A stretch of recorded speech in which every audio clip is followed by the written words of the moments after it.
참 어려움이 뭐냐면은 함께 했던 성도님들이 갑자기 이상한 영향을 받아서 교회를 떠나시는 분들이 종종 있어서 그분들이 평소에 신앙에 열심이 없었느냐, 굉장히 열심히 있었다는 것이죠. 근데 그들이 이상한 미혹에 끌려서 떠나가더라. 그런 걸 볼 때 참 마음이 어렵습니다. 그래서 오늘 이제 구원이 무엇인가에 대해서 말씀을 좀 나눠보려고 합니다. 사탄은 항상 두 가지를 가지고 역사를 하죠. 세상의 향락과 거짓 진리라고 할 수 있어요. 세상의 향락은 우리 안에 탐욕을 불러일으켜서 진리에서 떠나게 만들고, 또 거짓 진리, 즉 거짓 복음이라고 하죠. 그래서 우리를 혼돈 속에 빠뜨려서 이상한 대로 떠나게 만든다. 다시 말하면 구원을 상실하게 만든다라는 것입니다. 요한계시록 16장 12절 14절에 보면은 여섯째 천사가 그 대접을 큰 강 유브라데 소돔에 강물이 말라서 동방에서 오는 왕들의 길이 입이 되었더라.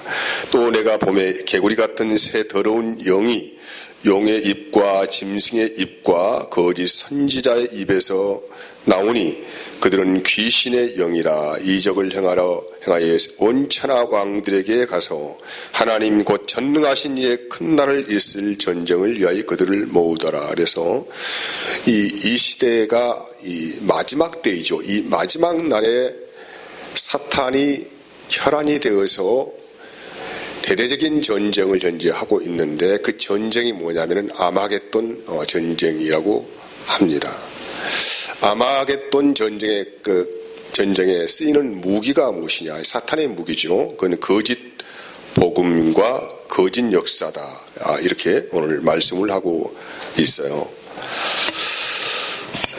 여러분, 우리 그리스도인들에게 구원이라고 하는 것은 참으로 귀한 하나님의 은혜이고 선물이라고 우리는 고백을 하고 있습니다. 그래서 요한계시록에서는 그 구원받은 자를 상징수로 나타내서 14만 4천 하나님의 인을 받은 자라고 그렇게 말씀을 하고 있습니다. 에베소 1장 13절에도 그 안에 너희로 진리의 말씀 곧 너희의 구원이 복음을 듣고 그 안에서 또한 믿어 약속의 성령으로 인치심을 받았다. 구원과 인치심이죠. 우리가 구원받았다고 하는 건 하나님의 인치심을 받았다, 그런 말이겠죠. 하지만 이 기독교 역사 안에서 이 구원이라는 이 단어를 가지고 얼마나 참 복잡한 싸움을 하는지를 모릅니다. 여전히 지금도 이 구원이라는 단어는 논리적으로 쉽게 설명할 수도 없고 쉽게 전달할 수도 없는 그런 아이러니컬한 그런 구조를 가지고 있습니다. 현대 한국의 정통교단에서 말하는 구원론, 크게 두 가지입니다. 너희의 구원이 전적으로 하나님의 은혜로 주어진 것이냐, 아니면은 하나님의 은혜로 주어진 것과 동시에 너희가 거기에서 반응을 했느냐, 이 말이죠. 다시 말한다, 하나님의 역사 안에서 인간이 그 구원에 참여를 하게 되었느냐, 이제 이런 의미라고 할 수가 있습니다. 이게 이제 크게 교단이나요, 교단. 우리는 지금 대한예수교 장로의 합동축 교단이라고 하죠. 합동축 교단은 이제 전적으로 이 교단 자체에서 어떤 신학을 가지고 있냐면 칼빈주의예요. 칼빈의 기독교 강요 안에 있는 구원의 메시지를 우리의 기본 모토로 삼고 있다, 이 말이죠. 그러면 칼빈주의에서 기본 모토로 삼고 있는 구원의 여정 8가지 단계가 있습니다. 이걸 소명, 중생, 회심, 칭의, 양자, 성화, 견인, 영화, 이렇게 8가지 단계를 가지고 하나님 우리를 구원하신다라는 신학적 토대를 가지고 있습니다. 그래서 이거 좀 살펴보면은 간단하게 말씀드립니다. 복잡하니까. 소명이 무엇이냐? 콜링이라고 하죠. 하나님께서 복음의 메시지를 통해서 죄인을 부르셨다. 여기에는 이제 외적 부르심이 있어요. 외적 부르심은 말씀, 설교와 성경을 통하여 구원의 복음을 듣고, 또 내적 부르심은 성령의 역사로 말미암아서 복음을 받아들이게 되는 과정들을 설명을 하고 있습니다. 그리고 이제 두 번째는 이제 중생이라고, 중생, 거듭남, 이런 의미를 가지고 있죠. 성령의 역사로 죽어있던 영혼이 살아나는 것을 거듭남이라고 합니다. 그래서 이걸 중생이라고 하는데 이것은 일생에 단 한 번 있는 사건이다. 2번 거듭나지 않는다. 뭐 그런 이야기겠죠. 그 다음에 이제 회심이라고 회심. 죄를 회개하고 그리스도를 믿는 지정의 반응이에요. 예. 모든 인격이 반응을 하는 거예요. 그래서 이런 사람은 자신의 죄를 미워하고 하나님께로 돌아가는 이 회심을 경험하게 됩니다. 그래서 이 거듭난 사람은 회심하게 되고 중생이 없는 회심은 없고 회심이 없는 중생은 없다 이 말이죠. 그래서 반드시 이런 과정을 경험하게 되어지면은 그때부터 죄를 미워하게 된다. 이런 것을 분명히 말씀하고 있고, 예. 그래서 여기에서 이제 사도 바울이 말하는 매일 나는 날마다 죽는다라는 자기 분의 영성이 나오는 것입니다. 또 중요하게 또 네 번째 칭의입니다. 중요한 단어죠. justification. 마음으로 예수님을 영접한 은혜가 전적으로 그리스도의 의를 근거로 하나님께서 우리를 의롭다 칭하신다 이런 말이에요. 다시 말한다면은 우리가 의인 되었다. 우리를 의인이라고 하잖아요. 의인인데 이 의는 내가 깨끗해서 의인이 아니고 여전히 나는 죄성을 가지고 있지만은 하나님께서 그리스도를 근거를 통하여서 그리스도 의를 근거를 통하여서 너를 의롭다고 그렇게 여겨주신다 이 말이죠. 굉장히 이건 중요한 문제입니다. 다시 말합니다. 죄가 우리가 없는 것이 아니에요. 우리는 현재 예수님을 믿는 사람일지라도 우리 안에는 죄성이 지금 작동을 하고 있어요. 그래서 이 죄성이 작동하고 있기 때문에 우리는 날마다 회개해 간다 이 말이죠. 의인과 회개는 다른 의미라고 할 수가 있다 이 말이죠. 예, 그래서 신분은 변화돼. 신분은 변화가 되었지만은 여전히 우리 안에는 죄성이 작동을 하고 있다. 이런 의미라고 할 수가 있습니다. 다섯 번째 양자.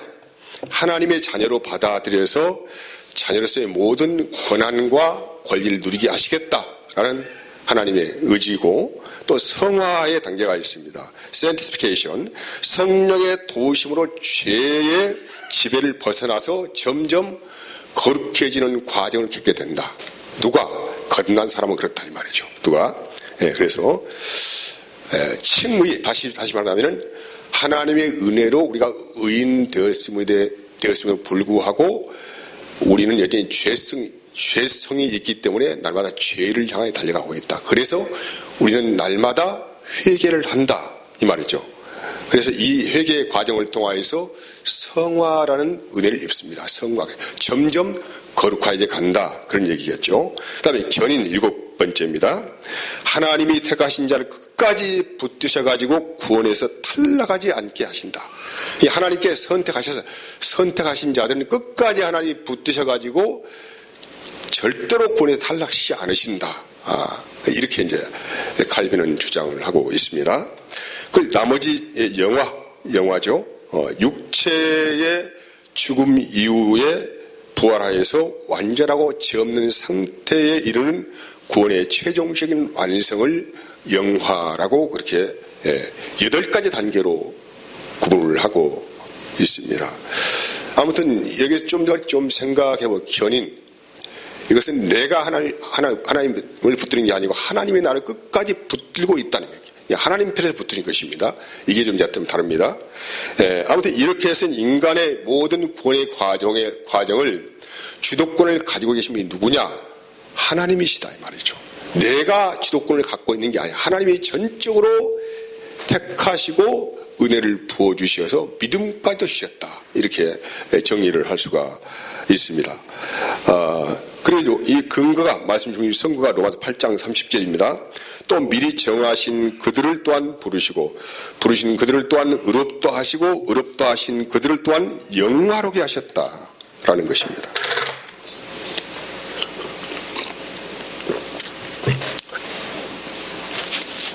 근데 이 모든 과정이 구원의 신비다. 단계별로 1단계, 2단계, 3단계, 4단계 이렇게 이루어진 것이 아니고 예수님과 연합함과 동시에 다 8가지 모두가 그렇게 완전하게 유기적인 관계 안에서 연결되어져서 일어난다. 이렇게 정의를 하고 있습니다. 이제 여기에 비교해서 이제 침례교회를 아시죠? 침례교를 한번 말씀드리겠습니다. 침례교는 칼빈주의 영향을 받았어요. 다시 말하면 개신교 영향을 받았죠. 우리 그 합동교단 영향을 받아서 개혁 침례교회와 인간의 자유의지를 강조하는 일반 침례교로 이 두 부류로 나누는데 핵심은 거의 관통하고 거의 똑같습니다. 똑같고 첫 번째는 전적 은혜와 개인적 응답이라는 단어가 있어요.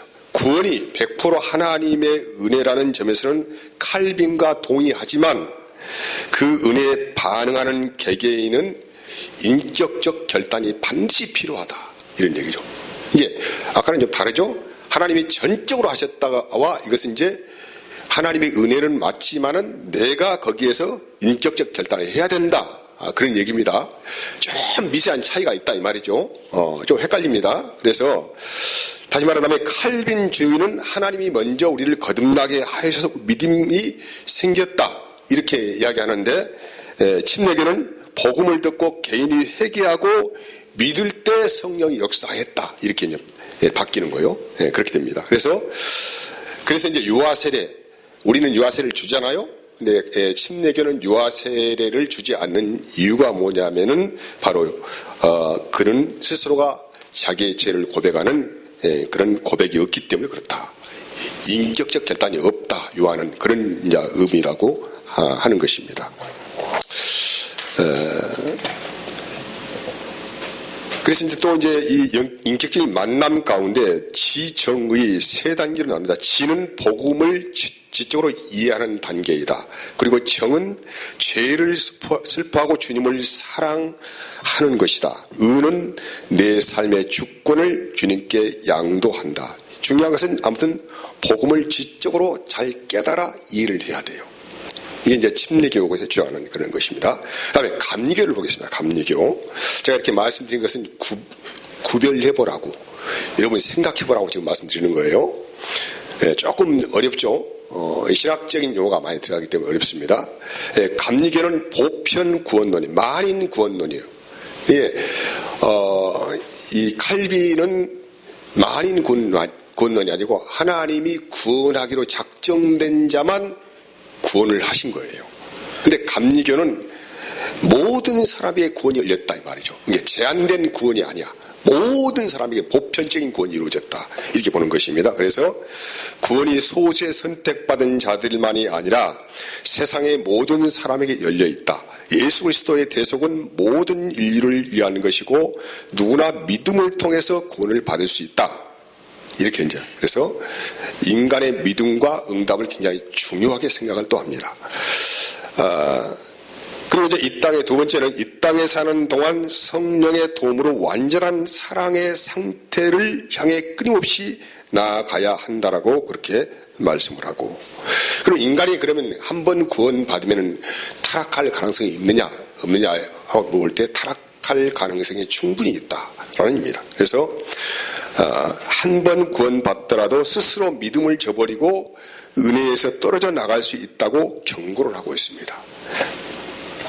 그래서 따라서 성도는 늘 깨어서 기도하며 성화의 단계로 나가야 한다. 이렇게 주장을 합니다. 요약하자면은 먼저 하나님이 손을 내미셨죠.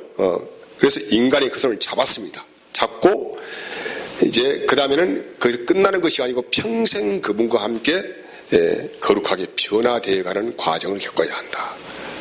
아주 미묘한 차이가 있지만 그 내용은 좀 더 깊이 들여다보면은 또 완전히 달라지는 어떤 것이 보입니다. 지금 여러분 제가 말씀드린 내용은 간단하게만 지금 드리는 거예요. 그 다음에 순복음입니다. 순복음. 순복음교회. 순복음의 구원의 핵심은 오중복은 복음 삼중축복입니다. 저는 개인적으로 순복음을 굉장히 싫어합니다. 중생의 복음입니다. 예수 그리스도를 믿고 영생이 거듭나는 가장 기초적인 단계가 있고, 그 다음에 성령 충만의 복음입니다. 구원받은 신자가 권능을 받기 위해서는 성령 세례를 받아야 한다고 주장합니다. 그럼 성령 세례를 받은 표적이 무엇이냐? 그것은 방언이다. 이렇게 말을 하죠. 그 다음에 신유의 복음입니다. 예수님이 채찍의 맞음을 통하여서 너희가 나음을 입었다는 말씀을 근거로 해서 구원에는 영혼의 구원도 있는 것과 동시에 육체의 구원도 받아야 한다. 그래서 이 육체의 구원을 받는 것이 질병에서 해방되는 것이다. 이런 주장을 합니다. 그리고 축복의 복음입니다. 예수를 믿는과 동시에 너희는 가난과 저주로부터 해방을 받았다 하고 주장을 하죠. 그래서 아브라함의 복음이 그리스도 안에서 우리에게 임했다고 그렇게 그들은 말합니다. 아무튼 이제 조금 이제 성경에서 가르치는 것과 좀 다른 또 일반 교단에서 가르치는 것과 좀 많이 좀 다른 그런 형태를 가지고 있습니다. 그래 재림복음입니다. 다시 오실 예수님을 소망하면서 종말론적인 신앙으로 무장을 해야 한다. 또 삼중축복이죠. 삶의 현장을 변화시키는 삼중축복입니다. 요한 1서 3장 요한 3장 1장 요한 3서 2절이죠. 사랑하는 자여 내 영혼이 잘됨같이 내가 범사에 잘되고 강건하기를 내게 간구하노라. 이 말씀에 근거해서 영혼이 잘되면은 영적 구원과 평안이 있고, 또한 범사가 잘되면은 환경과 물질의 복, 형통한 삶이 예비되어 있고, 강건함을 통하여서 육체적 건강과 질병의 치유를 맛본다 라고 합니다. 그래서 여기 현재의 삶에서 좀 풍성하게 살게, 병 안 들고 풍성하게 사는 것이 복음이다, 이렇게 가르치는 게 순복음 교회입니다.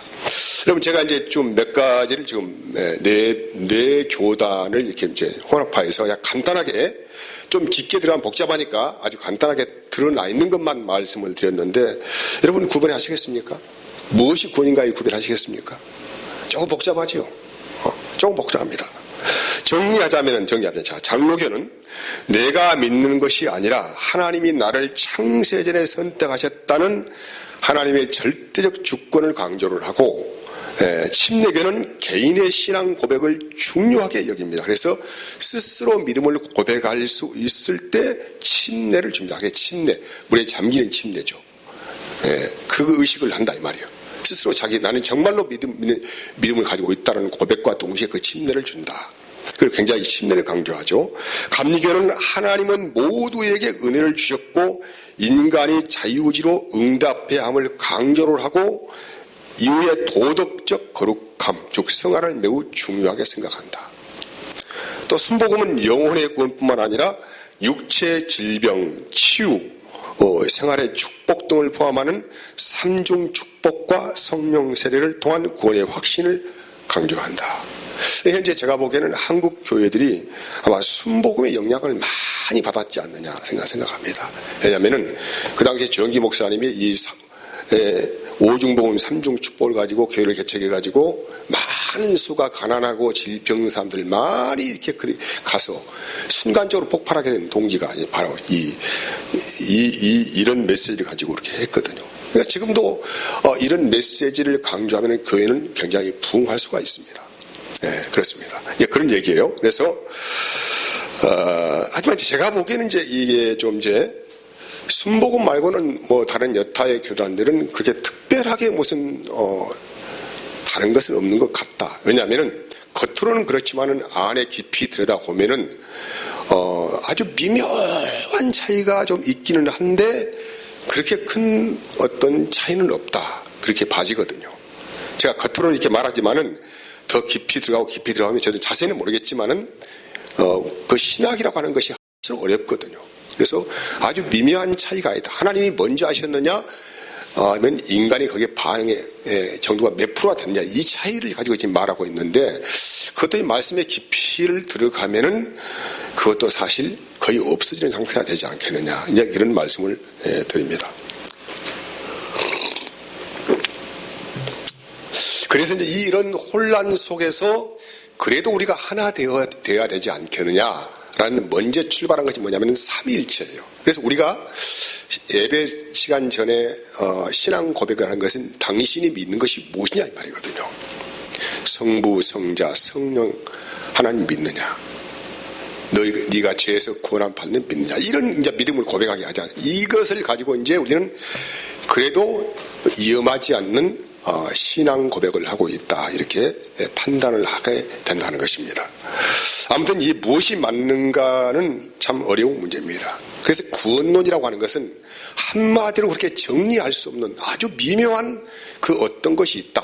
근데 사탄들이 이 구원론을 가지고 아주 미묘한 차이를 접근하고 파고들어서 혼돈하게 만든다, 이런 얘기죠.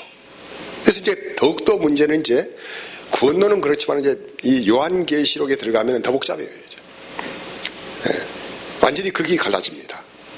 그래서 그냥 구원론만 가지고 이단이냐, 그렇게 말할 수는 없고, 요한계시록 해석에 있어서 뭔가 문제가 있는 상황들이 많이 발견이 됩니다. 그래서 그런 사람들이 옛날에 다미 성교회나 그런 부활 신앙이 어떤 신앙입니까? 막 이렇게 뭔가 옷을 입고 해서 막 어떤 재림 신앙을 기다리고 그런 거 아니겠습니까? 아무튼 그래서 그 모든 것이 이 복음이 미묘한 차이 안에서 뭔가 잘못된 방향으로 흘러가다가 요한계시록에 확 방향을 바꿔버리는 그런 아주 참 어려운 난제가 있다는 것을 말씀을 드리겠습니다. 제가 이제 아무튼 이런 절차들을 다 무시하고 나름대로 그러면 성경을 정리해 보자면은 죄인의 구원이 무엇인가, 무엇을 죄라고 하는가라고 물어볼 때에 우리는 하나님이 이스라엘 백성에게 주신 율법을 통하여서 인간의 죄가 무엇인가를 성경이 우리에게 고발을 하고 있습니다. 그래서 이 율법을 통하여 자기 자신의 모습과 죄를 발견한다, 이런 얘기죠. 그래서 그 율법을 통하여 자기 자신의 모습과 죄를 발견하게 된 사람이 소망을 품죠. 그 소망을 품는 것이 뭡니까? 메시아가 오신다는 소망이에요. 구원의 메시아가 오신다, 그런 소망을 품게 하신다, 이 말이죠. 그럼 어떻게 믿음이 오는가? 성경은 그것을 구체적인 사실로 증거를 하는데, 갈라디아서 3장 22절, 성경이 모든 것을 제 아래 가두었으니 이는 예수 그리스도를 믿음으로 말미암는 약속을 믿는 자들에게 주려 합니다.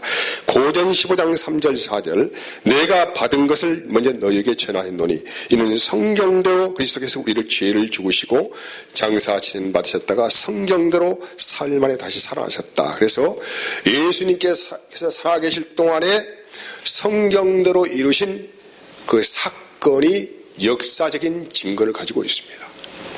우리는 그 인간의 역사 안에서 예수님께서 성경대로 사시고 성경대로 죽으시고 성경대로 부활하신 그 메시아를 분명히 보고 살아계신 하나님을 믿게 된다, 이 말. 이것이 믿음에 오는 증거입니다. 증거이고, 그래서 성경의 모든 메시지는, 복음서를 보면은 예수님께 행하신 모든 일은 성경을 응하게 하려 하십니다. 모든 일이 그래요. 성경을 응하게 하려 하십니다. 이 증거를 보고 우리는 믿음이 무엇인지를 알게 된다, 이 말이죠. 세 번째입니다. 어떻게 죄가 없어지고 정결하게 되는가, 이걸 거듭남이라고 말합니다. 히브리서 9장 12절 14절입니다. 염소와 송아지의 피로 하지 아니하고 오직 자기의 피로 영원한 속죄를 이루사 단번에 성소에 들어가셨느니라. 염소와 황소의 피와 및 암송아지와 죄를 부정한 자에게 뿌려 그 육체를 정결하게 하여 거룩하게 하거든. 하물며 영원하신 성령으로 말미암아 흠없는 자기에게 하나님께 드린 그리스도의 피가 어찌 너희를 양심을 죽은 행위에서 깨끗하게 하고 살아계신 하나님을 섬기지 못하게 하느냐. 중요한 건 영원한 속죄예요. 그러니까 인간은 영원한 속죄를 받았다는 것입니다. 영원한 속죄인데 그 영원한 속죄를 통하여서 자기의 신분이 하나님의 아들로 변화가 된 거예요. 그런데 여기에 중요한 것은 인간이 영원히 하나님과 단절되어 있는 영원한 원죄가 사함을 받았습니다. 사함을 받았지만은 우리의 신분은 그렇지만은 우리 안에는 여전히 죄성이 흐르고 있다는 것이죠. 죄성이 흐르고 있기 때문에 흐르는 죄성 안에서 범죄한 것들에 대해서는 끝없는 회개 안에서 점점 성화되어 가야 한다, 이런 얘기입니다. 그래서 그것을 이렇게 해서 이제 성령의 인치심이 무엇인가, 그 인치심을 구원이라고 하고 또 영과 육의 구원이라고 그렇게 말씀하는데, 하나님의 약속이 무엇입니까? 모든 사람에게 하나님의 영을 부어주시겠다고 약속하셨어요. 구약 때 약속이에요. 구약 때. 그래서 에스겔서 11장 18절 20절 말씀에 그들이 그리로 가서 그 가운데 모든 미운 물건과 가증한 것을 제거하여 벌지라. 내가 그들에게 한 마음을 주고 그 속에 새 영을 주며 그 몸에서 돌 같은 마음을 제거하고 살처럼 부드러운 마음을 주어 해서 이 말씀을 하고 있습니다. 영을 부어주겠다. 언제 약속하셨습니까? 구약 때. 율법을 통해 죄를 보게 하시고 그 죄에서의 해방을 받는 은혜를 주시겠다고 약속하셨는데 그것을 우리 안에 하나님의 영을 부어주시겠다. 그런 약속을 하신 것입니다. 그래서 세례 요한이 오셔가지고 외치지 않습니까? 그래서 세례 요한은 이렇게 말해요. 마태복음 3장 11절 나는 너희로 회개하게 하여 물로 세례를 주고, 여기서 물로 세례를 준다는 것은 성령 세례가 아닙니다. 너희들이 하나님의 율법을 어기해서 범죄한 사실에 대해서 너희가 회개하는 회개 세례예요. 이걸 물세례라고 합니다. 그 다음에 세례 요한은 물로 세례를 베풀거니와 내 뒤에 오시는 이는 나보다 능력이 많으시니 나는 그의 신을 들기도 감당하지 못하겠노라 하면서 그는 성령과 불로 너희에게 세례를 베푼다. 그래서 그 뒤에 오시는 분이 성령과 불로 세례를 베푸신다. 누구냐? 그분이 예수 그리스도이시다. 그래서 성령으로만이 우리의 죄를 깨끗하게 하실 수 있다. 그런 말을 하는 것이에요. 성령으로. 내가 내 의지로 이 죄를 깨끗하게 할 수 없고 하나님의 영이 우리 심령 안에 부어져야만이 우리의 죄가 깨끗해진다. 이런 이야기입니다. 그래서 로마서 8장 10절에 보면은 또 그리스도께서 너희 안에 계시면 몸은 죄로 말미암아 죽은 것이나 영은 의로 말미암아 살아있는 것이니라. 예수를 죽은 자 가운데서 살리신 이의 영이 너희 안에 거하시면 그리스도로 예수를 죽은 자 가운데서 살리신 이가 너희 안에 거하시는 그의 영으로 말미암아 너희의 죽을 몸도 살린다. 그래서 영이 부어져야만이 인간의 죽어있던 영이 살아남과 동시에 몸도 부활한다 이 말이죠. 몸도 부활해요. 네, 동일한 은혜를 우리에게 보여주고 있습니다. 조금 딱딱하지만 좀 들으십시오. 자, 다섯 번째 성화입니다. 예수의 성화는 무엇이냐? 예수님의 형상을 본받아 살아의 성화다. 그래서 로마서 8장 28절부터 우리가 알거니와 하나님을 사랑하는 자 그의 뜻대로 부르심을 입은 자들에게는 모든 것이 합력하여 선을 이루느니라. 하나님이 미리 아신 자들을 또한 그 아들의 형상을 본받게 하기 위하여 미리 정하셨다. 예. 하나님의 모든 것이 협력하여서 이루시고자 하는 뜻이 무엇인가 이 말이에요. 그 모든 것이 협력하여서 이루신 뜻이 뭐냐면 그 아들의 형상을 너희가 본받아 살도록 하기 위해서 그렇게 하셨다 이 말이에요. 그 얘기입니다. 그래서 그러면 우리 인간은 구원에서 떨어진 한 번 구원은 영원한 구원을 말하고 있는가 할 때에 히브리서 6장 4절 6절 이렇게 말해갑니다. 한 번 빛을 받고 하늘의 은사를 맛보고 성령에 참여한 바 되고 하나님의 선한 말씀과 내세의 능력을 맛보고 타락한 자들은 다시 새롭게 하여 회개할 수 없나니 이는 그들이 하나님의 아들을 다시 십자가에 못 박아 드러내놓고 욕되게 함이라고 해요. 그러니까 타락해가요. 인간은 타락해. 하나님의 은혜에서 점점 본인 자신과 스스로가 멀어져 간 자, 타락해간다. 이런 의미를 가지고 있어요. 그러니까 타락해간다고 하는 것은 점점 그리스도의 성령이 그 안에서 소멸해간다. 이런 의미겠죠. 소멸해간다. 그런 의미가. 그래서 이것을 얼마든지 구원에 떨 수 있다. 그런 얘기죠. 그래서 결론은 이 구원과는 아무리 논리적으로 설명을 하려고 해도 그 사람이 구원을 받았는가 안 받았는가는 어떻게 설명할 수 없는 신비적인 일이다. 이렇게 말씀을 할 수가 있는데 하지만은 그럼에도 불구하고 너희에게 구원의 증거가 있다고 한다면 한 두 가지 표적이 있다 이 말이죠. 두 가지 표적이 뭐냐면은 주님의 마음과 선한 양심이에요. 자, 시편 16장 7절이면 나를 훈계하신 여호와를 송축할지라 밤마다 내 양심이 나를 기원해. 구약은 율법이 시대입니다. 그 율법 안에서 밤마다 양심이 그 사람을 고발을 하고 있습니다. 자, 두 번째 로마서 9장 1절 내가 그리스도 안에서 참말을 하고 거짓말을 아니하노라. 나에게 큰 근심이 있는 것과 마음에 그치지 않는 고통이 있는 것을 내 양심이 성령 안에서 더불어 지원하는. 그래서 이 양심은 거듭난 양심, 옛날에 과거의 육체의 양심이 아닙니다. 영으로 거듭난 심령의 양심을 말씀하는 겁니다. 그래서 이 양심을 통하여 우리가 죽은 행실을 깨끗하게 된다 이 말이죠. 이런 의미를 가지고 있어요. 그래서 우리가 회개하고 예수님을 받아들였을 때 그분이 우리 안에 사시게 들어오셨지 않습니까? 성령이 우리 마음 안에 부어진 것입니다. 부어졌는데 우리의 양심은 성령이 부어지는 순간에 살아납니다. 작동하기 시작해요. 작동하기 시작하여서 활발하고 아주 예민하게 움직입니다. 아주 예민하게 움직여요. 그래서 왜냐하면 다시 말합니다. 우리는 구원을 받은 신분은 분명합니다. 영원한 구원을 얻었어요. 이 영원한 구원이라고 하는 건 하나님 편에서 구원입니다. 하나님은 영원한 구원을 주셨어요. 하지만 내 편에서 거절할 수 있습니다. 거부를 하면 점점 내가 성령을 소멸해 간다.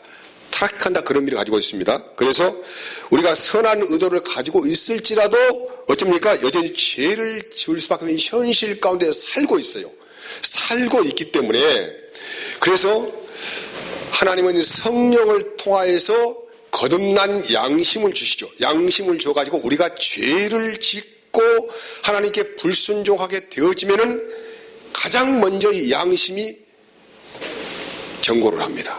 빨간불이 왔다 갔다 해요. 예? 여러분 뭐 2급 환자 갈 때 사이렌 부는 같이 이 안에서 사이렌이 울려요. 양심이 작동한다. 양심이 작동. 그래서 이 경보가 울리면은 뭔가 이상이 있는 것이고 경보가 울리지 않으면은 뭡니까? 그냥 아무 문제가 없는 것입니다.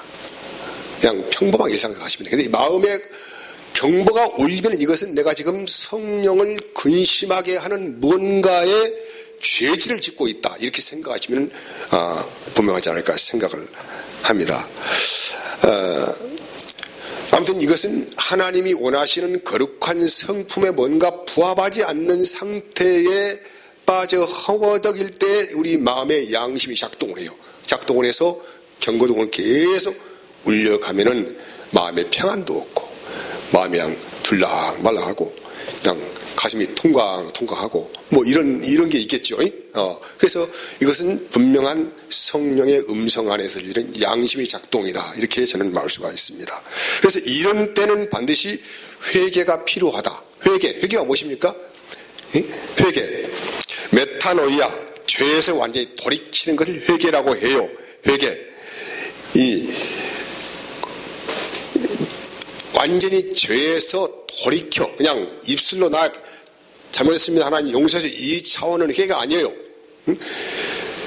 뉘우칠회, 돌이킬게 있지 않습니까? 그래서 죄에 대해서 뉘우치고 돌이킨다 이런 의미 아닙니까? 그래서 반드시 회개라고 하는 것은 입술만 갖고 빠딱빠딱한 것이 아니고 그의 삶까지 완전히 돌이켜 가는 것을 말씀하는 것입니다.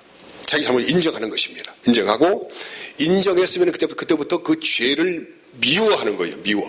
그냥 죄를 미워하고 죄를 징그럽게 생각을 하고 더럽게 생각을 하고 그 죄에서 완전히 벗어나 하나님께로 돌이키는 양심을 가지는 거예요. 이 상태를 회개라고 하는 것입니다. 그래서 이것은 이제 이 성령의 음성을 무시하게 되어지면은 한 번, 두 번 무시하게 되어지면은 양심이 점점 어떻게 해요? 굳어지는 것입니다. 화석화돼요. 화석화되어지면은 담대해져 가지고 무슨 어떤 성령이 원하지 않는 삶을 산다고 할지라도 별로 그때부터 경고등이 안 켜져요. 그냥 평안해. 왜? 이미 세상의 의식이 그 사람 완전히 잠식해버렸기 때문에 그렇습니다. 잠식해버렸어요. 아무런 어떤 하나님에 대한 죄책 의식이 없다. 이런 말씀을 하는 것이죠.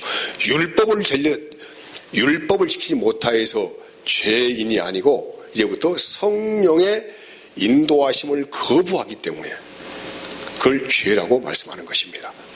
다시 정리합니다. 구약의 사람들은 율법을 지키지 못한 죄인이었어요. 지금 우리는 이제 우리 안에 성령이 오셨기 때문에 성령의 음성을 거부하고 살아가는 게 죄예요. 그것이 죄. 이 죄를 회개하는 것입니다. 이 죄를.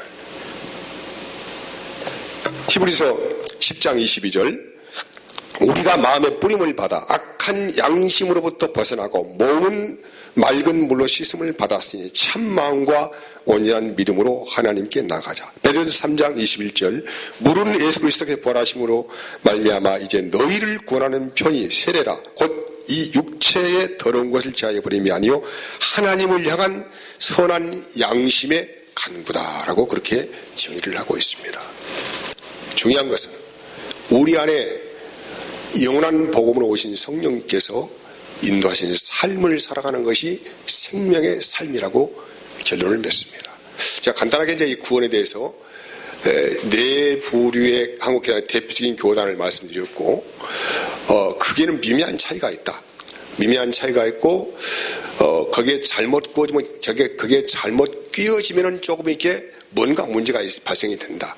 하지만은 그럼에도 불구하고 성부, 성자, 성령 하나님 안에서 통일된 의미 안에서 고백을 한다. 이런 말씀을 드리는 것이고, 하지만은 이제 제 남들의 구원을 역사를 정리할 때 이러이러한 것이 구원이고 성령의 역사가 아닌가라고 제가 간단하게 아주 간단하게 말씀드렸습니다. 예, 끝내겠습니다. 하나님 감사합니다.